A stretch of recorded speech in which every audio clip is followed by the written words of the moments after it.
अयोध्या का महाराज वही जिसके कारण असुर कुल अंत पर पहुंच चुका है। उसका नगर ऋषियों की रक्षा का गढ़ बन चुका है और अब तो उसके पुत्र भी असुरों के विनाश का बीड़ा उठा रहे हैं। ऋषि मनुष्यों के साथ मिलकर हमारे असुरों के अंत में भागीदार बन रहे हैं। मार डालो उन बालकों को। वचन देता हूं, राम को मारने की युक्ति भी आरंभ कर दूंगा। जिस प्रकार तुमने इस क्षेत्र में विष भरा है, उसी प्रकार मैं राम राज्य में विष भर दूंगा। तुम तो जानते हो मुझे राजपाट में कोई रुचि नहीं है, किंतु तुम्हें तो है। बोलो, संसार पर राज करने का अवसर चाहते हो?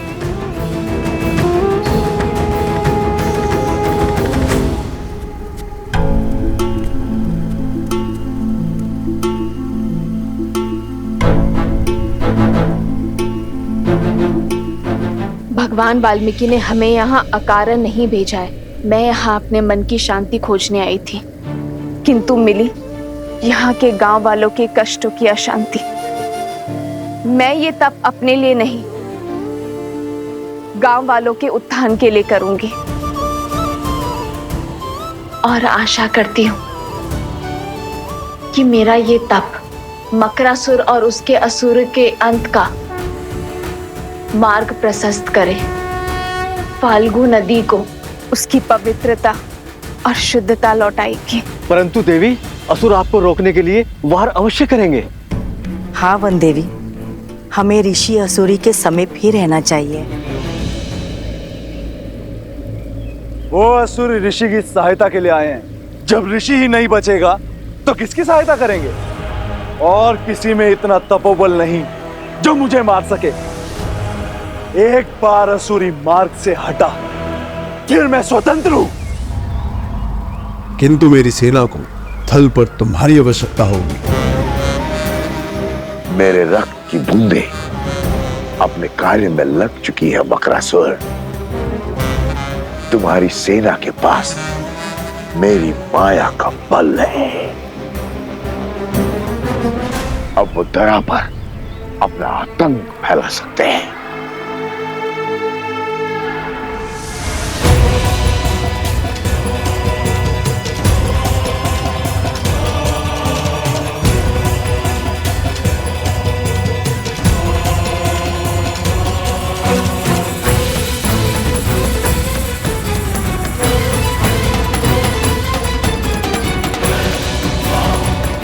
जाओ, अंत कर दो उस ऋषि का। धर्म पर अधर्म की जीत का समय आ चुका है।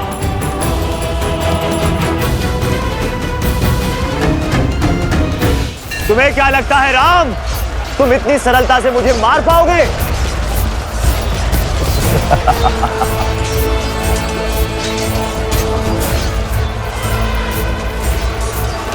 अर्थात चंद्रबाहु की पत्नी का तप भंग नहीं हुआ है। अब तक तो अंगद को कार्य समाप्त कर देना चाहिए था। कहाँ हो तुम अंगद? ओम विदात्मनि विद्याय हिरण्यगर्भाय धीमहि तत्रो ब्रह्मा प्रचोदयात्। यहाँ करूं कैसे इस पतिव्रता का तप भंग करूं कि गरिमा भी ना टूटे? माता, इस कन्या का अपहरण कर आपके पति ने बहुत बड़ा अधर्म किया है। उसे बचाने का नहीं, प्रभु श्री राम के हाथों मुक्ति दिलाने का प्रयास कीजिए। ओम विदात्मनि विद्याय हिरण्यगर्भाय धीमहि तत्रो ब्रह्मा प्रचोदयात्। ओम विदात्मनि विद्याय मंत्र पढ़ना बंद कीजिए, अन्यथा तत्रो ब्रह्मा प्रचोदयात्। ओम विदात्मनि विद्याय हिरण्यगर्भाय धीमहि तत्रो ब्रह्मा प्रचोदयात्। ओम विदात्मनि यदि आप ना रुकी तो अगला बार धरा पर नहीं होगा। ओम विदात्मनि विद्याय हिरण्यगर्भाय धीमहि तत्रो ब्रह्मा प्रचोदयात्। ॐ वेदात्मने विद्याय हिरण्यगर्भाय धीमहि तत्रो ब्रह्मा प्रचोदयात्। ॐ वेदात्मने विद्याय हिरण्यगर्भाय धीमहि तत्रो ब्रह्मा प्रचोदयात्। ॐ वेदात्मने विद्याय हिरण्यगर्भाय धीमहि तत्रो ब्रह्मा प्रचोदयात्। ॐ वेदात्मने विद्याय हिरण्यगर्भाय धीमहि तत्रो ब्रह्मा प्रचोदयात्। ॐ वेदात्मने विद्याय हिरण्यगर्भाय धीमहि तत्रो ब्रह्मा प्रचोदयात्। ॐ वेदात्मने विद्याय हिरण्यगर्भाय धीमहि तत्रो ब्रह्मा प्रचोदयात्। ॐ वेदात्मने विद्याय हिरण्यगर्भाय धीमहि। माता के लिए पुत्रों के संरक्षण से बड़ा कोई सुरक्षा कवच हो ही नहीं सकता। माता, आप निर्भीक होकर अपना तप आरंभ करें। माता, हम आपकी रक्षा करने के लिए सज हैं। जब तक आपका तप पूरा नहीं हो जाता, हम बनेंगे आपकी ढाल। और मेरे तप का अंत होते ही मुझे उस वन्य वृषभ की पूरी कथा सुननी है।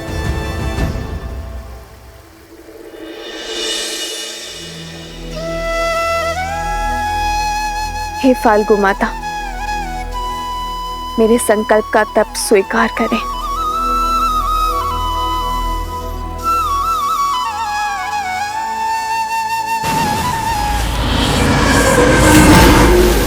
वो देखो, मकरासुर की सेना आ गई है।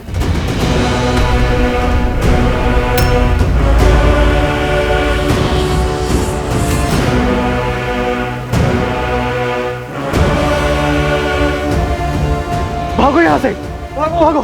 गुरु माँ, वृक्ष के पीछे जाइए, शीघ्र कीजिए।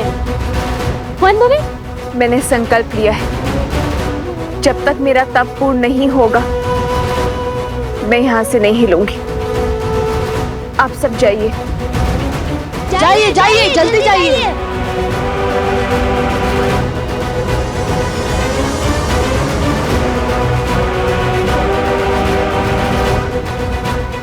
अब क्या करें भैया? वही जो धर्म कहता है। कुश, तुम यही माता के पास रुको, मैं इनकी रक्षा करता हूँ। ला, सबकी सुरक्षा करना। जी माता।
आपसे अस्त्र का दुरुपयोग हुआ है चंद्रसेन, आप मुझे आज्ञा दीजिए।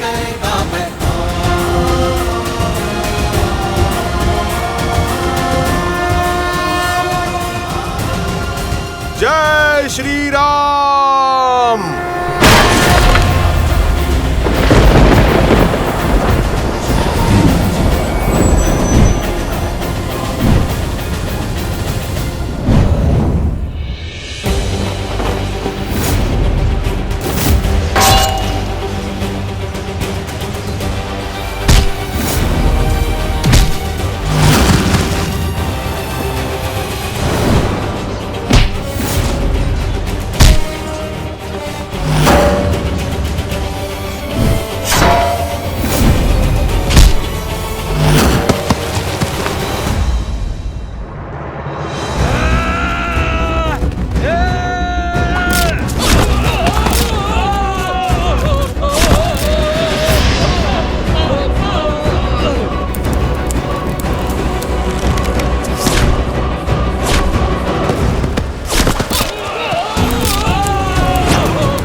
शांत रहिए माता।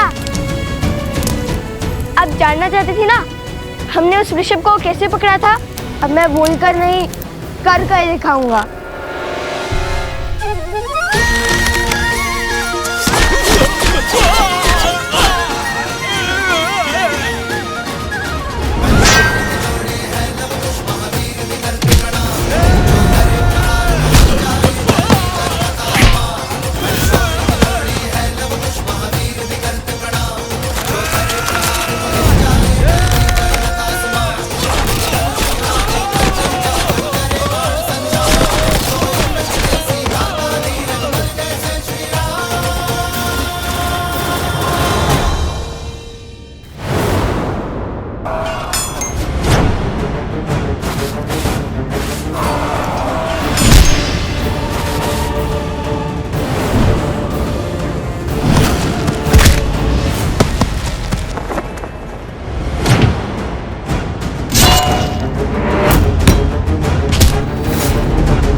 मित्र,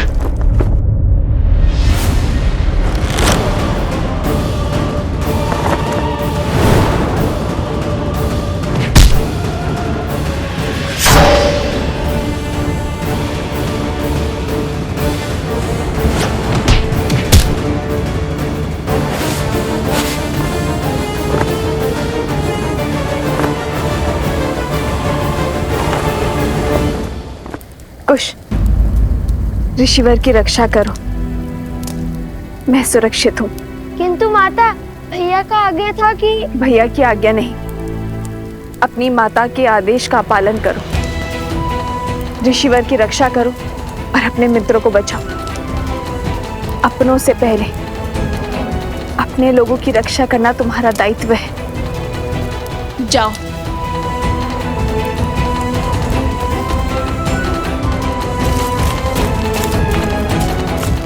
श्री राम, मेरे पुत्रों की रक्षा करना।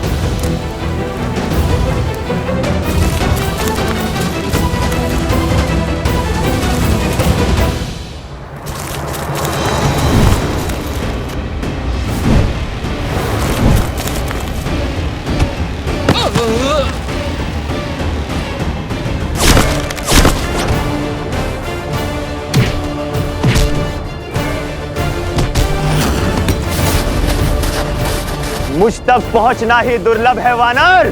जय श्री राम।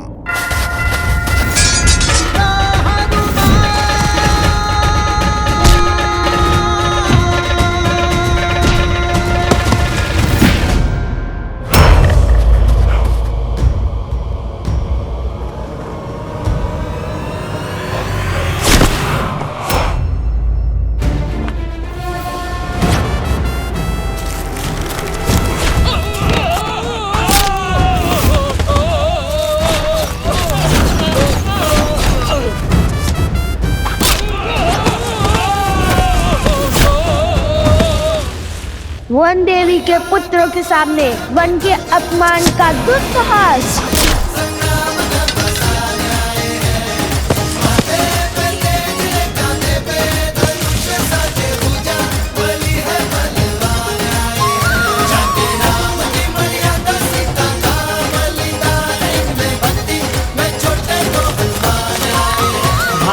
प्राण बचाओ, प्राण बचाओ।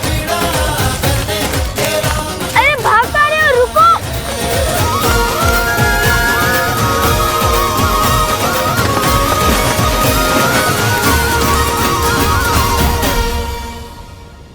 माता का आदेश है कि हम इनकी रक्षा करें, इसलिए तुम और सोमकरण ऋषिवर के साथ साथ गुरु माँ और कुमोदनी दीदी की रक्षा करोगे। मैं और जातुकरण नदी के तट पर दृष्टि रखेंगे। जो आज्ञा भैया। जातुकरण चलो।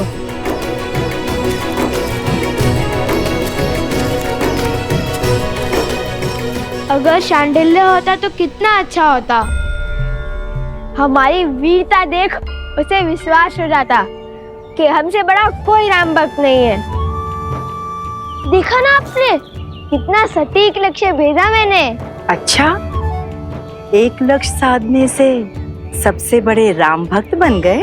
और क्या, माता कहती है जो अपने आराध्य अपनी पूजनीय का गुणगान करता है वो तो भक्त होते ही हैं, और परम भक्त वो होता है जो अपने ईश्वर के गुणों को व्यवहार में ग्रहण करते हैं। उचित कहा कुश। गुणगान और गायक तो मैं हुई सर्वश्रेष्ठ, बाकी सब गुणों के लिए भैया है ना।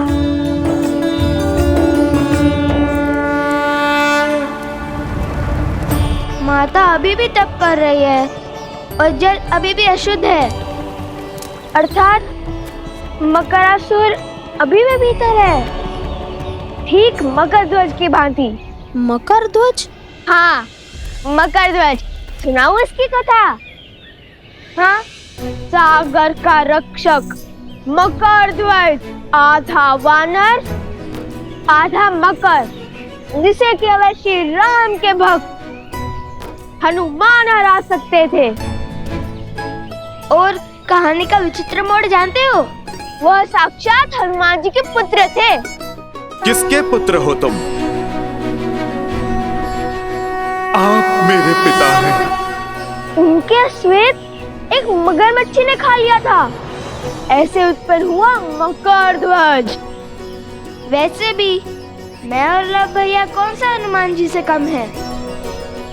हम भी तो राम जी के परम भक्त हैं। और वैसे हो सकता है ये मकरासुर मेरा या लव भैया का पुत्र हो।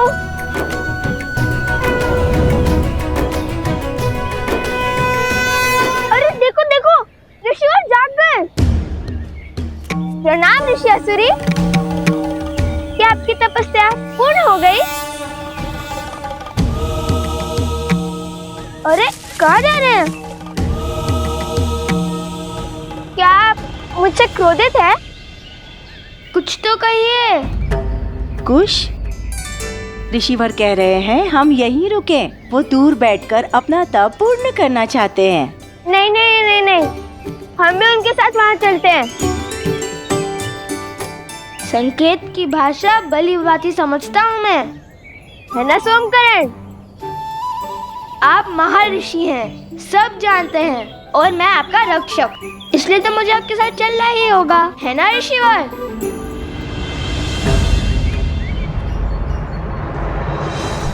वर्षों से तप में लगा हूं, आंधी बाढ़ असुर भी मेरे तप को तोड़ने में सक्षम नहीं हुए, किंतु तुम उनसे भी अधिक शक्तिशाली हो। मेरे मौन को तोड़कर मुझे बोलने पर विवश कर दिया। कौन हो तुम बालक? पता चलेगा, किंतु मकरासुर से सामना करने के बाद।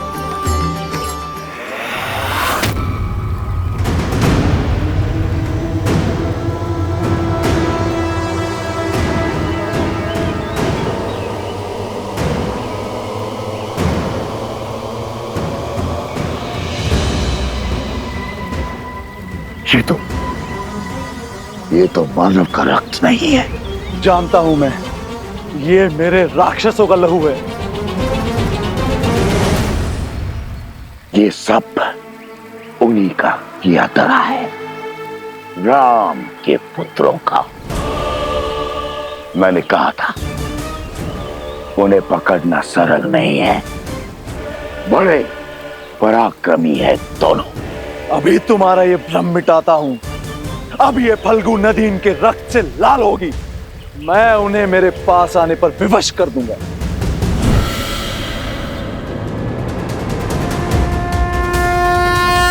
सिया राम